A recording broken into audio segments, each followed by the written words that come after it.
I don't like personally. I don't like all the Gucci Yeah. marketing, but to each his own, I guess. Yeah. But to be honest, he doesn't realize the impact he has, good and bad, because I kind of get the outrage marketing, but maybe you don't want to attract those kinds of people.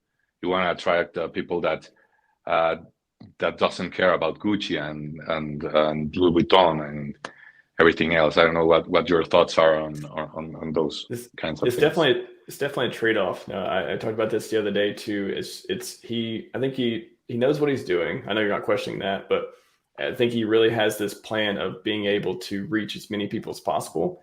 And of course, appealing to people with luxury brands that care about that kind of stuff. You're not going to the church and like signing people up and stuff like that. There's definitely going to be a lot of people that are going to be toxic, and otherwise they're coming in from those funnels of advertising and outreach marketing. But Yeah, his mission is to grow his brand and grow his followers and grow the holders and stakers as much as possible. So even if we get 10 or 20 or 30% people who don't add a lot to the community, maybe we still get those 70% of those people. We filter through and we get a lot of more money, economic energy, and community energy too. I would definitely like to hear more people who've been onboarded through seeing him with product backs. I would like to see those statistics because they could be surprising or they could be spot on. But it's yeah, definitely a trade-off. I agree with you that I am nostalgic. I've been watching or following Richard for 6 years now, way yeah. before Me too. Hex. Awesome, man. Awesome. Yeah, so you know what he was like before, the long hair, 8-hour live streams in the dark, just like spitting all Yeah, the fountains exactly. of wisdom. I miss it Yeah, too. But if that were beneficial to the mission, I think he'd be doing it. But he's trying to do whatever he can at the right moment to maximally, grow this ecosystem, grow his brand, and get that trickle down glory going or keep it going. So that's why I think he does what he does. But yeah, Mark, what do you think, Mark Wallers? On the outreach marketing, right? Mm-hmm. yeah, Yeah. Okay. I'd agree with you. I'd say, like, look, some of these things were funny. I actually liked them, and they made me laugh. And it helps to take away the pressure from the bear market, I guess, especially before we pumped to 5 cents recently and above. On the other hand, I do think it works, right? I mean, we've seen his following growing. And just like you said before, it's just like, well, look, if we reach, I don't know, 100,000 new people and only 100 of them will get seriously interested and research and get into the system, that's a win already, right? And that's how we can get more people in. I think the numbers will be actually much bigger than that if we reach enough people.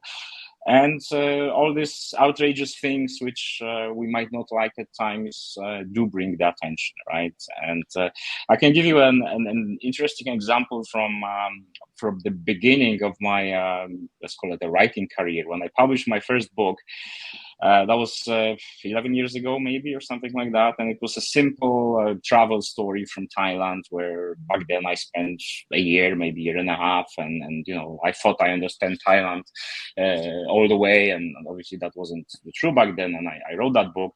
There was, by some standards, there was a little bit of controversy in the book, right? And I remember the first feedback I got from the actual readers and reviewers who got the book was sort of 50-50. There were people who really loved it, and they were like, well, you are really, putting your face out there and telling people how it is. And the other people were like, oh yeah, you're just this typical foreigner who came there because of women and so on. And, and that's you're, abusing all these poor Thai girls and stuff like that. So yeah, it was controversial, right? It was like 50-50, And I remember I took it hard back then because it was sort of like, it was a feeling of like, oh, there is a lot of hate coming in. There's just like, mostly women, some people from, I'd say, more conservative types were kind of like just not happy with the book and spending time talking badly about it all the way, right? And guess what happened next? And then the sales start to increase. The more I got, the more bad reviews I got, the more people who were talking about how bad person I am and how they hated what I wrote, the more sales there was, and I kind of, maybe it's not directly related to what we're talking here, but my point is like that not only the roses sell, right? So we do all this, Richard does all this, outrageous things, which sometimes we might be like, oh wow, why did he say that, or why did he do that? But it brings attention, and some people goes like, oh, I have to check it out. Maybe I don't like it, but I have to check it out because it's different. It's it's interesting. It's how this guy can be potentially saying these things, or how this guy can potentially be doing these things. And then they Richard, they check who Richard is. They see what he builds, and that's what we want in the end, right? And if they buy it in the end, if they are in the system, that's a win, no matter how we get there. Sure, and I think the real metric we have to measure sometimes is not the views, is the convertible rate, and the convertible rate, and it also includes the kind of people we want. Because if we onboard 100 people with $100, we better onboard one guy with $10,000. It would be quite interesting to see those metrics, and I think if he's already doing that kind of marketing, it's up to us as part of the community. That's the beautiful thing about decentralization and blockchain, that everyone can get involved. There's not a CEO of Hex. He is obviously the lead figure of it, but he's not the CEO or anything. But we can do a lot ourselves. Let me give you one example. I think a lot of Hexicans are blindly following what Richard Hart does, and Richard Hart is a really smart guy, but he's not right all the time. Like even Bill Gates is sometimes wrong. Even Elon Musk, whatever. Pretty smart people can be wrong, and I think one thing that he's starting to change that. But one thing I in my eyes he did wrong is the Richard versus, like, bring your guts to die here. Mm-hmm. Why? Because a lot of people, let's say, I love Cardano, right? And I loved Cardano before I knew Hex, let's say, right? And I don't want my main guy of Cardano, Charles Hoskinson, being beliterated, right? Let's just join them together in the same conversation. It's a pretty common tactic in marketing. I know if you guys remember in the Apple days in let's say 35 years ago, the way they announced Apple was like Gandhi, Einstein, me, Apple, because then you put them in that stratosphere. So if people already love Charles Hoskinson, let's say, let's make them, let's say, friends, not enemies. Richard Hart and Charles Hoskinson, because they both want the same thing. Obviously, they want decentralization, to each in their own way, but they are both pretty smart people, and they both know how to do a lot of things. So I think the thing, like a marketing strategy we have to do also is it's a bit like creating allies, not enemies in all those spaces. Of course, if another guy is an asshole, yeah, then of course, fuck him, right? I don't know if you can swear on him. I'm sorry. Yeah, that's fine. No worries. But just on that point, I think the friends and enemies deal, I think he's definitely keeping an eye.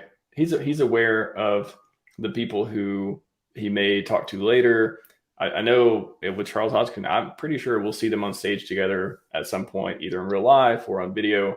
That's just got to happen. Like they've been too friendly. They've been too, like, you can see on Twitter, these kind of like back and forth every once in a while, this like jive, I like the cut, I like what you do, but like, maybe we'll wait a little bit, see how things shake out. And yeah, there's just so many, I think he's only becomes enemies with people who he sees it beneficial to crush. He sees it beneficial to try to get their followers and do the outrageous type of stuff. But I think there's a lot of people in the back pocket where he's a little friendly. He's not too hard. And hey, there's a ton of haters over the past few years. And I think it's a trade-off. I think I think he's playing this 4D chess game where he knows how to make these moves and he knows he's going to lose some people along the way, but he's just making trade-offs rather than, always trying to be the nice guy or always trying to crush people. We see that he's turned into dev outreach marketing lately. Like he went from at the Hex conference from, oh, I don't know about any of this stuff, to here are the dev updates. Here are the screenshots. Here are the clients syncing. Like, whoa, where'd that Richard come from? I think he thought it was beneficial to start doing it. So. Yeah, totally. There's a couple of quick points real quick on that note that I'm also been pretty critical. So there's a few things that make a big difference. And I've had to eat my vegetables recently with some of this. So if I speak about PulseChain and Hex and very stuff in our community, well, most people know me in the community and they know what I'm going to talk about. So if I say something like, hey, here's a cool update on PulseChain, or here's something you guys didn't know, or whatever it is, right? A lot of engagement, looks really strong. People are going to comment because because I only speak, again, on my any social media thing, I talk about one thing, right? So if I do that, I'll get engagement, but it's only so many people who care about it right now, right? Whereas if I pivot and start talking on the regulation and stable coins and chat GPT and some of these other topics, I'm not going to get the immediate that immediate result, because that's not why people are following me. So I still get a lot of feedback, but it opens up to go talk to George Gammons, to go talk at ETH Denver. There's another conference that's up in Vegas that I'll speak to. So some of these things, when those pivots come, they're changing the ceiling, even if the immediate isn't going to be positive. So some of that is about reaching that new demographic. The other is something that we call it peeling them off the ceiling, is the term we use in sales, but it's also similar like good cop, bad cop. There's a few different ways you do this. So whenever you have both sides of these things, so one thing you can do is, I made this joke the other day, and I think the visual is really funny. If you imagine we're at a really nice party, everyone's dressed up in tuxes and everyone's acting professional, and you're sitting there, and then all of a sudden Richard Hart in full sequence just slides in Gucci down the stairwell, jumps up, bumps into the champagne fountain, knocks it over, says, "Hey, guess what? I've always been right. I'm smarter than you guys. Peace," and walks out the door. Everyone is looking around, and then the next person goes, "Hey, guys, hang on. Let me explain to you guys what just happened." You have everyone's attention. You come in and you spike everybody. And that's the whole thing, peel them off the ceiling. You just blast them to get through the noise with absolute audacity. And then you calm them down, bring them to reality, give them the message. So there's a variety of ways to do this. One, I think some of what you guys brought up, he kind of does this pivot. The other is that's on the rest of us. Part of the reason, and this was what I brought up earlier originally, if people looked at Hex and didn't want to participate because of some XYZ thing that RH did, how come there was no one else? How come none of the rest of us have 100,000 followers? So I think that some of those other shortcomings are because people haven't stepped up enough. And again, that's me too. I'm not throwing shade at anyone particularly, but the more the community does, the more people who step up in different roles, the more people there are for different roles. And then you don't have to have RH be everything. So if the funding gyms and the Brent Morseys and guys like myself that take in these different roles, and then new projects, and KG's doing this thing. And then we've got content creators where, hey, if you want the TradFi approach, we've got TradFi guys. If I'm crypto everything, I want to do Monero and I want to sit around in a black room and just tear stuff up, cool, we have those people. So I think part of it is the community needs to be the other foot. So RH came in and dropped the alpha. Now he's being outrageous. Some of us need to be professional. Some of us can ride the wave, and we can share that burden, I think. Yeah, good question, Daniel. Yeah, definitely. I think that's something people struggle with because they see what he's doing. They see he's been doing for a while. They don't. Again, if you've been following him for a long time, like me, we sort of know his mission. We know what he's in it for, and we may not understand everything he does, but it's one of those things. A lot of people just been here for 18 months and they're just like, we're refund, blah, blah, blah. And their emotions get the best of them and they start thinking the worst, and it just comes out in all these different ways. And that's one thing. Richard's spending my money at the Prada store. It's like, that's ridiculous. And but usually right when you're sure of those things, that's probably when you should buy. Yeah. Also, there's chainalysis, right? Oh, that's for people who want to know the truth. That's not for most people. That's different thing. I wanted to add one more thing, if I could. Oh, sorry. Yeah, of course. No. No, go for it. Yeah, just to finish off the subject as well of this outreach marketing thing, and there were people who loved it, there were people who hated it. Also within our community, there was a lot of people being very critical publicly about it. My take on that as well is like that. It doesn't really matter if you are a hexagon already, and whether you like it or not, whether you agree with it or not, whether you support it or not. But instead of spending time writing all these tweets about how you don't like it and how it doesn't work, maybe do something different. Do something which you think will work. Like Daniel mentioned, for example, reaching out to other communities and being more friendly about it and so on. And I'm like, look, Richard is Richard. He's doing whatever he thinks is working the best. We are all in his products, and we want them to succeed. But if we spend, I'm not talking about you, Daniel, in specific, right? But basically, if you just sit there, someone sits there and just fires these tweets one after another, how I don't like it, take all this time, take all this effort, and build something, build your own channel, build your social media presence, and do something else which you agree with, which lies well with you, and which you think helps the community, helps the products, and so on. I think there was way too many before. There was way too many talks about this, and all YouTube streams, 4 hours long, pretty much bashing all these efforts. And it's like, yeah, just do it better. If you think it doesn't work, do it better. Do it some other way, whichever way you think is working. So that's my take on that as well. Yeah, do the thing that you can uniquely do well. That's a Naval Ravikant quote as well. One of my favorite guys. Richard Hart, Naval Ravikant, Alex Ramosi, 3 of my favorite people to learn from. If anyone's interested in wealth, health, wisdom type stuff, been in that for a while.